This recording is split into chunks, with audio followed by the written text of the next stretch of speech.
Hello everyone, आज date है 13 नवंबर। तो चलिए देखते हैं आज का सभी मोस्ट इंपॉर्टेंट करंट अफेयर क्या क्या है जो हमारे एग्जाम के लिए बहुत ज़्यादा जरूरी है। तो सबसे पहले वीडियो की शुरुआत हम करते हैं कोटेशन से। तो आज का कोटेशन है, जो अपने आप को पढ़ सकता है वो दुनिया में कुछ भी सीख सकता है। यहाँ पे बात हो रहा है कि जो इंसान अपने आप को पढ़ सकता है, यानी कि अपने आप को जान सकता है कि उसमें क्या अच्छाई है, क्या बुराई है, उसमें क्या सही करने की ज़रूरत है और किस चीज़ को वो और अच्छा कर सकता है। यानी कि जो इंसान खुद को ऑब्जर्व अच्छे से कर लिया वो इंसान कुछ भी कर सकता है, कुछ भी सीख सकता है। तो समाज को देखने के बजाय, अपने आप पे डाउट करने की बजाय आपको अपने आप को सीखना जानना जरूरी है कि आप कितने कैपेबल हो। बहुत लोगों को ये पता नहीं होता कि उनमें कितनी क्षमता है। उनको समय के हिसाब से कोई उनको समझाता है, बताता है, तब उनको वो समझ में आता है कि हाँ मैं ये कर सकता हूँ। वहीं अगर इंसान अपने आप में बिलीव करना स्टार्ट कर दे कि हाँ मैं कर सकता हूँ, उसे किसी भी बाहरी मोटिवेशन की ज़रूरत ना हो, तो फिर वो इंसान कुछ भी कर सकता है। ओके, तो आप यानी कि समझिए कि आप में बहुत पावर है, बस आपको अपने आप को जानने की ज़रूरत है। ओके, तो खुद पे 1 या 2 घंटा दिन में ज़रूर दिया करिए। शांत में, एकांत में बैठ करके अपने आप से बात करिए कि आप कितने कैपेबल हो, आपने अपने पास्ट में क्या क्या अच्छा चीज़ अचीवमेंट किया है। ओके, और अगर कोई भी पास्ट में अच्छा काम ना हुआ हो तो कोई बात नहीं, आप सोचिए कि ठीक है, पीछे जो हुआ था वो हो चुका है, आज से अब से मैं अपने लाइफ को बेटर और अच्छा बनाऊंगा या बनाऊंगी। बिल्कुल आज से अगर आप डिसाइड कर लोगे तो फिर आने वाला फ्यूचर आपका बहुत ही ब्राइट होने वाला है। बट शर्त यही है कि आज अगर आपने दृढ़ निश्चय ले लिया तो आज से लग जाना है अपने काम में। ओके, तो अपने आप को पढ़िए, जानिए, सीखिए। चलिए देखते हैं डेली का आज भी वही है चैलेंज कि आपको सिंपली ये 5 टास्क फॉलो करना है मिनिमम 21 डेज तक। आप रेगुलर इसको फॉलो करिए और कमेंट करके बताइए कि आपको कितना नंबर मिल रहा है डेली 5 में से। आप दोस्तों कमेंट करोगे तो आपका एक रिस्पॉन्सिबिलिटी बनेगा कि मुझे अपना नंबर इंप्रूव करना है। मिनिमम, ज़्यादा नहीं, 21 डेज तक फॉलो करिए, क्योंकि 21 डेज़ के बाद कोई भी जो चीज़ होती है वो हैबिट बन जाती है, फिर उसको अपने ओर से प्रेशर दे करके करने की ज़रूरत नहीं होती है। दोस्तों इसको फॉलो करने में बस 1% सफल हो रहे हैं, तो फॉलो करिए, आपको बहुत फ़ायदा मिलने वाला है। कोई समस्या हो तो कमेंट करिएगा, हम आपकी बिल्कुल मदद करेंगे। चलिए देखते हैं आज का सभी मोस्ट इंपॉर्टेंट करंट अफेयर क्या क्या है। तो सबसे पहला प्रश्न आज का है कि 1 दिवसीय हिमालयी लेखक सम्मेलन का आयोजन कहाँ किया गया है। तो बताना है कि जो हिमालयी लेखक सम्मेलन है कहाँ पे हुआ है। तो सामने यहाँ पे ऑप्शन दोस्तों कहाँ पे हुआ है, तो ये हुआ है बी, लेह में। कहाँ पे? लेह में। लेह कहाँ पे है? ये दोस्तों लद्दाख में। कहाँ पे? ये लद्दाख में है। किसके द्वारा किया गया है ये हुआ है सूचना और जनसंपर्क विभाग के द्वारा। आपके एग्जाम में भी पूछ सकता है कि किसके द्वारा कराया गया है, तो सूचना और जनसंपर्क विभाग के द्वारा ये लेखक सम्मेलन कराया गया है लेह में, लद्दाख में। ओके दोस्तों, ये जो सम्मेलन हुआ है इसमें डॉक्टर जाम यांग के द्वारा जो लिखित एक जीवनी की मतलब एक पुस्तक है, उसका नाम है गेसे ईशे थबकास। इसका विमोचन किया गया है इस लेखक सम्मेलन में। तो यदि ये चर्चा में है तो आपको एग्जाम में आ सकता है कि गेसे ईशे थबकास किसकी रचना है, किसके द्वारा लिखा गया है, तो डॉक्टर जाम यांग के द्वारा। ओके, ऐसे भी डायरेक्ट आपके क्वेश्चन आ सकते हैं। दोस्तों बात हो रहा है लेह का, तो आपको पता होगा कि लेह लद्दाख में है और लद्दाख को ही अभी 2019 में जम्मू कश्मीर और लद्दाख को क्या बनाया गया है, यूटी, यूनियन टेरिटरी। तो ये इंपॉर्टेंट है, ये भी एग्जाम में आ सकता है कि किस सन में बनाया गया था, तो 2019 में। ओके दोस्तों, आपने अभी हाल ही में देखा होगा कि लद्दाख में 2 जिले पहले से थे। ओके, और इसमें 5 और नए जिले ऐड हुए हैं। तो आपको ये नंबर पता होना चाहिए कि कितने नए जिले ऐड हुए हैं। आ सकता है एग्जाम में 3, 4, 5, 6। तो 5 कौन कौन से हुए हैं, तो एक हुआ है जास्कर, एक द्रास, एक नुब्रा और एक है चांगयांग और एक है शाम। ये 5 जो नए ज़िले हैं वो लद्दाख में बने हैं, ये भी आपको पता होना चाहिए। दोस्तों बात हो रहा है हिमालय एरिया का, तो यहाँ से एक क्वेश्चन आपके एग्जाम में बनता है, यहाँ पे मैं बता रहा हूँ। देखिए जो हिमालय है वहाँ से कई नदियाँ निकली हुई हैं, 1, 2, 3, 4, 5। ओके, देखिए इसमें ये जो है ये इंडस रिवर है, ओके, सिंधु नदी, और ये है सतलज नदी, और ये है काली नदी, और ये है तीस्ता नदी, और ये है दिहांग। ओके दोस्तों, एग्जाम में हमारे आता है कि इंडस और सतलज नदी के बीच में कौन सा पर्वत है, कौन सा हिमालय है। तो ये है दोस्तों पंजाब हिमालय, और एग्जाम में आता है कि सतलज और काली नदी के बीच में कौन सा हिमालय है, तो उसका नाम है कुमाऊं हिमालय।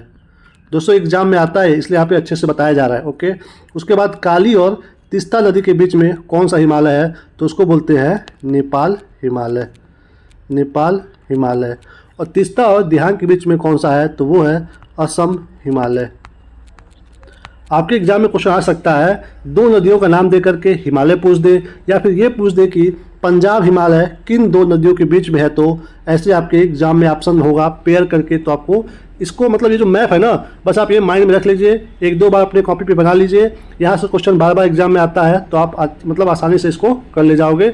एक बार अपने हाथ से ये मैप जरूर बना लिया करिए। ओके, चलिए चलते हैं अगले प्रश्न पे। अगला क्या है दोस्तों, शिगेरू इशिबा को हाल ही में किस देश का प्रधानमंत्री चुना गया है। तो बताना है कि ये जो शिगेरू इशिबा है ये किस देश के प्रधानमंत्री बने हैं। तो सामने यहाँ पे ऑप्शन है, तो दोस्तों ये बने हैं बी, जापान के। किसके? जापान के। दोस्तों जापान में चुनाव हुआ है और शिगेरू इशिबा जी प्रधानमंत्री बनाए गए हैं। तो जापान अभी न्यूज़ में है, तो आपको पता होना चाहिए कि जापान के द्वारा ही अभी हाल ही में एक सैटेलाइट लॉन्च किया गया है। तो वो सैटेलाइट दोस्तों लकड़ी का बना हुआ है, और लकड़ी का सैटेलाइट लॉन्च करने वाला जापान पहला देश है। ये भी आपको एग्जाम में पूछ सकता है कौन सा देश है, तो वो है जापान, लकड़ी से पहला सैटेलाइट बनाने वाला। और वो कौन सी लकड़ी से बनाया है वो भी नाम आ सकता है, तो वो है होनो की लकड़ी। ओके दोस्तों, अभी चर्चा में एक और चीज़ था कि यहाँ की जो आइनू जनजाति है, ये भी अभी चर्चा में था। तो आपको पता होना चाहिए कि आइनू जनजाति किस देश की है, तो ये दोस्तों जापान की है। और जापान के बारे में 1-2 चीज़ और फैक्ट देख लीजिए जो एग्जाम में बार आता है। तो जापान से क्वेश्चन बनता है कि एशिया में सर्वाधिक, बात हो रहा है एशिया का। ओके, एशिया में सर्वाधिक क्या है, जल विद्युत का विकास किस देश में हुआ है, तो वो जापान में हुआ है। एशिया में सबसे ज़्यादा, एग्जाम में आता है दोस्तों। ओके, और एशिया में ही सबसे ज़्यादा जलयान कहाँ पे बनता है, तो वो जापान में बनता है। ये 2 क्वेश्चन आते हैं जापान से। और जापान को क्या कहते हैं, सूर्योदय का देश। तो यदि एग्जाम में पूछे कि सूर्योदय का देश किसे कहते हैं, तो जापान को ही कहते हैं। दोस्तों जापान में ही 2 जल संधि है, ये भी बार पूछता है। तो वो है एक सुगारू जल संधि और दूसरा है सुशीमा। ओके दोस्तों, बात हो रहा है जापान का। तो जापान की राजधानी क्या है और इसकी मुद्रा क्या है, ये भी आपको पता होना चाहिए। क्योंकि दोस्तों जो देश न्यूज़ में होते हैं उनका राजधानी और मुद्रा हमारे लिए बहुत ज़्यादा इंपॉर्टेंट हो जाता है। तो इसका जो राजधानी है वो है टोक्यो। क्या है, टोक्यो है। और इसकी मुद्रा क्या है, मुद्रा दोस्तों आपको कमेंट करके बताना। ओके, क्योंकि दोस्तों हम सब कुछ बता रहे हैं, आप बस देख रहे हो, कुछ भी आप पार्टिसिपेट नहीं कर रहे हो। तो आप ये मुद्रा बताइएगा कि जापान की मुद्रा क्या है। ओके दोस्तों, इसकी राजधानी टोक्यो है, जो कि होन्शु द्वीप पे बसा हुआ है। और इसी द्वीप पे माउंट फूजी है। तो ये भी एग्जाम में आता है कि माउंट फूजी किस देश में है, तो ये जापान में है। तो आपको कमेंट करके बताना है कि जापान की मुद्रा क्या है। ओके, चलिए चलते हैं अगले प्रश्न पे। अगला क्या है दोस्तों, महिला एशियाई हॉकी चैंपियंस ट्रॉफी 2024 का मेजबान कौन सा शहर है। यानी कि जो 2024 का महिला एशियाई हॉकी चैंपियंस ट्रॉफी है, बताना है कि ये कहाँ पे होने वाला है। तो सामने यहाँ पे ऑप्शन है दोस्तों, कहाँ पे होने वाला है, तो ये होगा सी, राजगीर बिहार में। यानी कि बिहार का जो राजगीर है वहाँ पे होगा ये महिला एशियाई हॉकी चैंपियंस ट्रॉफी 2024 का। बिहार में दोस्तों ये पहला ऐसा अंतर्राष्ट्रीय लेवल का टूर्नामेंट है जो आयोजित हो रहा है। ओके दोस्तों, जो भारत की हॉकी का टीम है उसकी कैप्टन कौन है, ये भी आपको पता होना चाहिए। तो जो भारतीय महिला हॉकी की टीम है उसकी कैप्टन है सलीमा टेटे। ओके, कौन है? सलीमा टेटे। दोस्तों कहाँ पे हो रहा है? ये हो रहा है बिहार में। तो बिहार के सीएम आपको पता ही होगा कि कौन है, वो है नीतीश कुमार जी। और यहाँ के राज्यपाल कौन है, गवर्नर कौन है? तो वो है राजेंद्र अर्लेकर। दोस्तों यहाँ पे बात हो रहा है हॉकी का।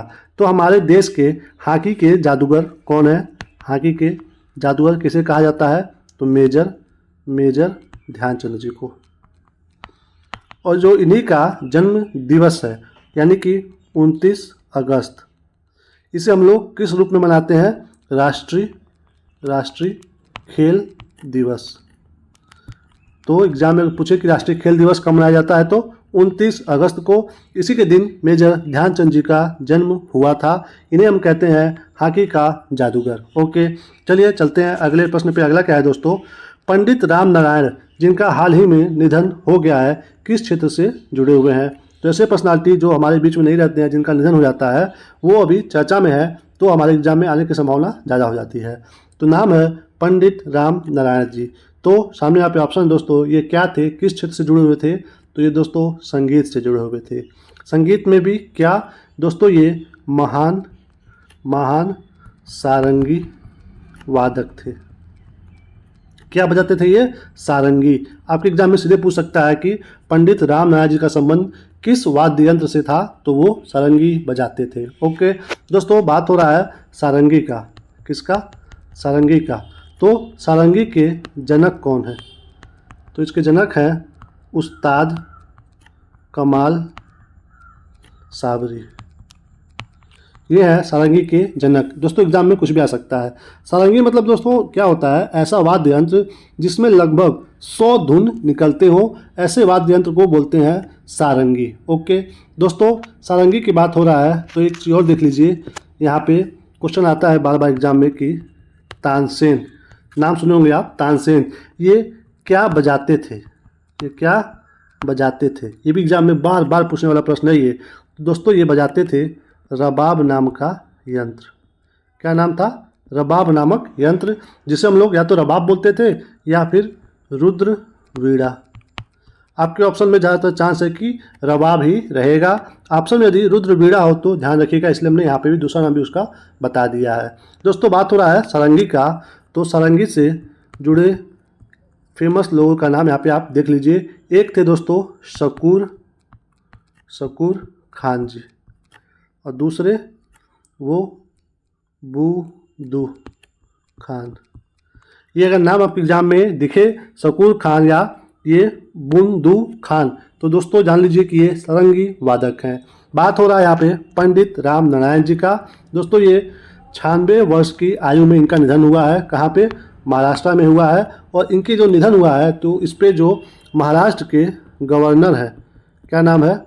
नाम है CP राधा कृष्णन जी। इन्होंने क्या किया है, मतलब शोक या फिर श्रद्धांजलि यहाँ पे प्रकट किया है। बात हो रहा है महाराष्ट्र का। तो महाराष्ट्र के सीएम आपको पता ही होगा, तो वो हैं एकनाथ शिंदे जी। और गवर्नर हमने ऊपर बता दिया, राज्यपाल CP राधा कृष्णन जी। ओके, तो क्या नाम है? पंडित राम नारायण। संबंध है संगीत से, संगीत में भी सारंगी वादक है। चलिए चलते हैं अगले प्रश्न पे। अगला क्या है दोस्तों? कायाकल्प योजना किस मंत्रालय द्वारा शुरू की गई है? कौन सी योजना का नाम है ये? कायाकल्प योजना। तो बताना है कि किसके द्वारा शुरू किया गया है, कौन से मंत्रालय के। तो सामने यहाँ पे ऑप्शन है दोस्तों, ये शुरू हुआ है C, स्वास्थ्य और परिवार कल्याण मंत्रालय के द्वारा। दोस्तों इसका उद्देश्य ये है कि हम कैसे स्वच्छता को बढ़ाएं और साथ ही साथ स्वच्छता के साथ साथ जो स्वास्थ्य सेवा की गुणवत्ता होती है, क्वालिटी होती है, उसको हम कैसे इम्प्रूव करें। दोस्तों इसकी शुरुआत जो हुई थी, ये हुई थी 2015 में। 2015 में जब शुरू हुआ था स्वच्छ भारत अभियान, तो उसी के समय ये शुरू किया गया था स्वास्थ्य और परिवार मंत्रालय के द्वारा। क्या नाम है? कायाकल्प योजना। लक्ष्य है स्वच्छता और स्वास्थ्य सेवा की गुणवत्ता बढ़ाने का। चलिए चलते हैं अगले प्रश्न पे। अगला क्या है दोस्तों? भारतीय वाणिज्य एवं उद्योग महासंघ यानी कि फिक्की का नया अध्यक्ष किसे चुना गया है? तो बताना है कि फिक्की के नए अध्यक्ष कौन बने हैं। तो सामने यहाँ पे ऑप्शन है दोस्तों, कौन बने हैं? तो ये बने हैं D, हर्षवर्धन अग्रवाल। कौन बने हैं? हर्षवर्धन अग्रवाल। दोस्तों ये पहले फिक्की में ही थे पहले, ओके। फिक्की में पहले ये क्या थे, वरिष्ठ उपाध्यक्ष थे, और अब क्या बन गए हैं, ये प्रॉपर अध्यक्ष बन गए हैं, हर्षवर्धन अग्रवाल। ये किसका स्थान ले रहे हैं, ये स्थान ले रहे हैं अनीस शाह जी का, ओके। दोस्तों ये जो फिक्की है इसका मतलब फुल फॉर्म होता है भारतीय वाणिज्य एवं उद्योग महासंघ। तो इसके बारे में भी जान लीजिए कि इसका स्थापना कब हुआ था और इसका हेडक्वार्टर कहाँ पे है, किसके द्वारा किया गया था, ये सब देख लीजिए। इसका स्थापना हुआ था यानी कि ये इस्टेब्लिश हुआ था 1927 में, और किसके द्वारा किया गया था, संस्थापक थे इसके दोस्तों घनश्याम दास बिड़ला जी और पुरुषोत्तम दास ठाकुर दास। ये दो लोगों के द्वारा मिलकर के भारतीय वाणिज्य एवं उद्योग महासंघ का स्थापना किया गया था। दोस्तों ये भारत का सबसे बड़ा शीर्ष व्यापार संगठन है, नाम है भारतीय वाणिज्य एवं उद्योग महासंघ। इसका हेडक्वार्टर प्रेजेंट टाइम में है न्यू दिल्ली में। कहाँ पे है, न्यू दिल्ली में। इसके प्रेजेंट टाइम में अध्यक्ष किसे बनाया गया है, हर्षवर्धन अग्रवाल जी को। स्थान ले रहे हैं ये अनीस शाह जी का, ओके। चलिए चलते हैं अगले प्रश्न पे। अगला क्या है दोस्तों, FIH player of the year का खिताब किसने जीता है। तो ये जो FIH है जिसको हम लोग बोलते हैं फेडरेशन ऑफ इंटरनेशनल हॉकी, तो इसके द्वारा प्लेयर ऑफ द ईयर का खिताब किसके मतलब कौन जीता है। तो सामने यहाँ पे ऑप्शन है, तो दोस्तों B हरमनप्रीत सिंह। दोस्तों ये भारतीय जो अपना हॉकी टीम है पुरुषों का, उसके ये कप्तान है, पुरुषों के हॉकी टीम का। अभी हमने ऊपर देखा था कि जो महिलाओं का जो हॉकी टीम है उसकी कप्तान कौन है, हमने देखा है अभी ऊपर ही, तो वो है सलीमा टेटे जी। ये हो गई महिला की, और पुरुष के हैं हरमनप्रीत सिंह जी। तो ये जीते हैं प्लेयर ऑफ द ईयर का खिताब। तो दोस्तों ये तो हो गया प्लेयर ऑफ द ईयर का खिताब। इसी के साथ साथ ये जो टीम में एक और हैं PR श्रीजेश, ये क्या है, ये है दोस्तों गोलकीपर। इनके द्वारा भी एक अवार्ड जीता गया है। तो ये दोस्तों जीते हैं गोलकीपर ऑफ द ईयर का पुरस्कार। कौन सा पुरस्कार, गोलकीपर ऑफ द ईयर का पुरस्कार। नाम है PR श्रीजेश, ओके। दोस्तों ये जो खिताब का आयोजन हुआ है ये कहाँ पे हुआ है, तो ये दोस्तों हुआ है ओमान में। कहाँ पे, ये दोस्तों हुआ है ओमान में। रुकिए कुछ काम नहीं कर रहा, ये दोस्तों हुआ है ओमान में, और ये इस बार का 49वें नंबर का आयोजन था, ओमान में हुआ है, जहाँ पे प्लेयर ऑफ द ईयर बने हैं हरमनप्रीत सिंह जी और गोलकीपर ऑफ द ईयर बने हैं PR श्रीजेश जी, ओके। भारत के ये गोलकीपर हैं। दोस्तों यहाँ पे बात हो रहा है FIH का, यानी कि फेडरेशन ऑफ इंटरनेशनल हॉकी का। तो इसकी स्थापना कब हुई थी, इसकी स्थापना दोस्तों हुई थी 1924 में, और ये उस समय स्थापना इसका हुआ था फ्रांस में। बट प्रेजेंट टाइम में इसका हेडक्वार्टर कहाँ पे है, तो ये है लुसाने में। और लुसाने कहाँ पे है, किस देश में है, ये दोस्तों स्विट्जरलैंड में। तो ये जो FIH है इसका स्थापना हुआ 1924 में, फ्रांस में स्थापना हुआ था, और हेडक्वार्टर इसका प्रेजेंट टाइम में है लुसाने में, यानी कि स्विट्जरलैंड देश में, ओके। चलिए चलते हैं अगले प्रश्न पे। अगला क्या है दोस्तों, संयुक्त राष्ट्र का 29वां वार्षिक जलवायु परिवर्तन सम्मेलन कहाँ शुरू हुआ है। यानी कि 29 नंबर का जो वार्षिक जलवायु परिवर्तन सम्मेलन है कहाँ पे हुआ है, ये आपको बताना है। तो सामने यहाँ पे ऑप्शन दोस्तों ये हुआ है C बाकू में। कहाँ पे हुआ है, बाकू में। ये बाकू है कहाँ पे दोस्तों, ये है अजरबैजान में, दोस्तों। ये जो बाकू शहर है ये अजरबैजान का क्या है, राजधानी है। क्या है, राजधानी है अजरबैजान का बाकू। यहीं पे हो रहा है 29वें नंबर का वार्षिक जलवायु परिवर्तन सम्मेलन। तो दोस्तों ये हो गया 2024 का, ओके। इसके बाद यानी कि ये कौन सा है, 29वें नंबर का है। इसके बाद जो होगा 30वें नंबर का, वो कहाँ पे होगा, तो ये दोस्तों ब्राज़ील में होगा। और इससे पहले कहाँ हुआ था, वो जो था 28वें नंबर का, वो हुआ था UAE में, और ये हो रहा है अजरबैजान में। और आने वाला जो 30 नंबर का 30 नंबर का है वो होगा ब्राज़ील में।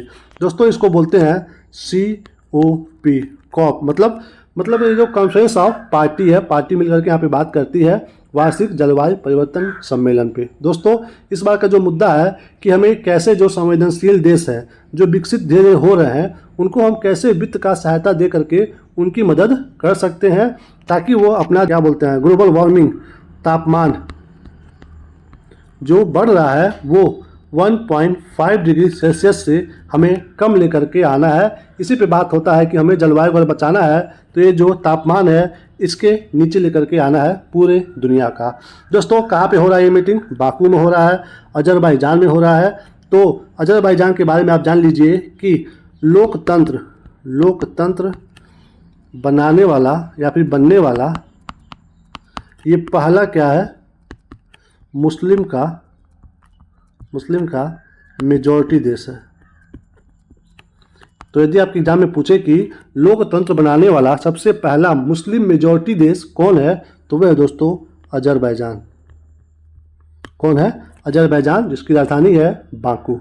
दोस्तों अजरबैजान में ही पाया जाता है ग्रेटर काकेकस पर्वत और लेजर काकेशस पर्वत और तालीस पर्वत। ये तीनों जो पर्वत है कहाँ पे पाए जाते हैं? अजरबैजान में। दोस्तों अजरबैजान को ही हम एक और नाम से जानते हैं, उसे हम जानते हैं लैंड ऑफ फायर के रूप में। तो एग्जाम में पूछे कि लैंड ऑफ फायर किस देश को कहते हैं, तो अजरबैजान को कहते हैं, जिसकी राजधानी है बाकू। ओके दोस्तों आपने देख लिया कि अजरबैजान की राजधानी है बाकू। तो इसकी मुद्रा क्या है? मुद्रा है दोस्तों मैनेट्स, ये है इसकी मुद्रा। और जो अजरबैजान है वहाँ की सबसे बड़ी नदी अगर आपको पूछे, सबसे बड़ी नदी, तो वो है दोस्तों कूर नदी। यहाँ पे लिख रहा हूँ साफ, वो है कूर नदी। सबसे बड़ी नदी है ये अजरबैजान की। ओके तो हमने सब कुछ बता दिया अजरबैजान के बारे में, जहाँ पे 29वें नंबर का वार्षिक जलवायु परिवर्तन सम्मेलन हो रहा है। 28 में हुआ था यूएई में, 29 में हो रहा है अजरबैजान में, और 30वां जो COP30 होगा वो होगा ब्राज़ील में। ओके चलिए चलते हैं अगले प्रश्न पे। अगला क्या है दोस्तों? सिडनी में New South Wales squash open प्रतियोगिता का महिला सिंगल्स खिताब किसने जीता है? यानी कि बताना है कि आपको जो सिडनी में स्क्वैश ओपन हुआ है उसमें महिला का सिंगल खिताब किसने जीता है। तो सामने यहाँ पे ऑप्शन है दोस्तों, तो ये जीता गया है ए अनाहत सिंह के द्वारा। कौन जीती है? अनाहत सिंह जी, जो कि प्रेजेंट टाइम में 16 वर्ष की है, इनके द्वारा जीता गया है। दोस्तों आपके एग्जाम में आ सकता है सिंपल सा क्वेश्चन की चर्चा में रही खिलाड़ी अनाहत सिंह जी का संबंध किस खेल से है, तो ये है दोस्तों स्क्वैश खिलाड़ी। आपको ये भी ध्यान देना है। और एग्जाम में पूछ सकता है कि New South Wales squash open प्रतियोगिता कहाँ पे हुआ है, तो ये सिडनी यानी कि ऑस्ट्रेलिया में हुआ है। दोस्तों इन्होंने चीन की हेलेन टैंग को हराया है 3-1 से। ओके ये भी आपको पता होना चाहिए कि किसको हराई है। ये बात हो रहा है ऑस्ट्रेलिया का, ऑस्ट्रेलिया में इसका आयोजन हुआ है। तो दोस्तों ऑस्ट्रेलिया को हम लोग क्या कहते हैं? इसको हम लोग कहते हैं कि ये एक ऐसा महाद्वीप है, जहाँ पे एक भी सक्रिय ज्वालामुखी नहीं है। तो एग्जाम में अगर आपके पूछे कि कौन सा महाद्वीप है जहाँ पे एक भी सक्रिय ज्वालामुखी नहीं है, तो वो है ऑस्ट्रेलिया। और दोस्तों ऑस्ट्रेलिया का सबसे इंटरेस्टिंग ये भी है, आपके एग्जाम में पूछ सकता है कि किस देश में वहाँ के लोगों को यानी कि इंसान की जनसंख्या से ज़्यादा भेड़ पाया जाता है, यानी कि इंसान से ज़्यादा भेड़ है वहाँ पे, तो वो है देश दोस्तों ऑस्ट्रेलिया। और जो आप फ़ोटो खींचते हो ना सेल्फी, इस शब्द की उत्पत्ति भी ऑस्ट्रेलिया देश से ही हुई है। ओके और दोस्तों एक द्वीप है, नाम है फ्रेजर द्वीप। ये कहाँ पे है दोस्तों? ऑस्ट्रेलिया में ही है। और ये दुनिया का सबसे बड़ा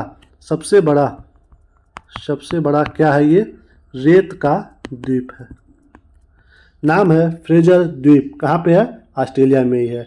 दोस्तों ऑस्ट्रेलिया की राजधानी क्या है और इसकी मुद्रा क्या है, ये आपको कमेंट करके बताना है। राजधानी कहाँ पे है ऑस्ट्रेलिया का, और इसकी मुद्रा क्या है ये आपको कमेंट करके बताना है। ओके दोस्तों, इसी के साथ इस वीडियो को यहीं पे हम समाप्त करते हैं। Thank you for watching. इस वीडियो से आपकी थोड़ी सी भी जानकारी बढ़ी हो, थोड़ी सी भी, तो प्लीज़ चैनल को सब्सक्राइब करिए, वीडियो को लाइक करिए, शेयर करिए और कमेंट करके बताइए कि आपको वीडियो कैसा लगा, अच्छा या बुरा, जैसा भी लगा हो आप खुल करके कमेंट करिए। हमें बहुत अच्छा लगता है जब आप कमेंट करते हो। तो अपना ख्याल रखिए और मुस्कुराते रहिए। मिलेंगे हम आपको अगले वीडियो में, तब तक के लिए जय हिंद, वंदे मातरम।